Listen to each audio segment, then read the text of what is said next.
it is even more challenging when you're writing fiction and you have to cut out parts of the world you created. I think in my experience as an author myself, that is even more challenging than nonfiction, because with nonfiction, it's close to your heart, but it's also very intellectual. You're teaching something, but with fiction, you're basically taking something from your heart and soul and putting it on paper and sending it into the world. Yeah. And one way, at least for nonfiction, that I've gotten better at this is by creating a file that I call the cutting room floor. That's the name of the file.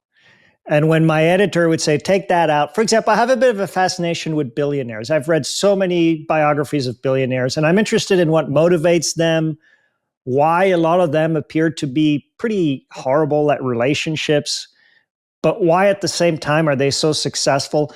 But at some point, my editor is like, enough with the billionaires, right? So that's on my cutting room floor. I have a lot about billionaires, and I might put it out as an article on a Substack newsletter, for example. But that helps because you don't feel like there's this expression in writing, killing your darlings. You don't feel like and I can only imagine in fiction because you're destroying part of a world that you've spent time creating. But if you put it on that cutting room floor, know that you can use it later.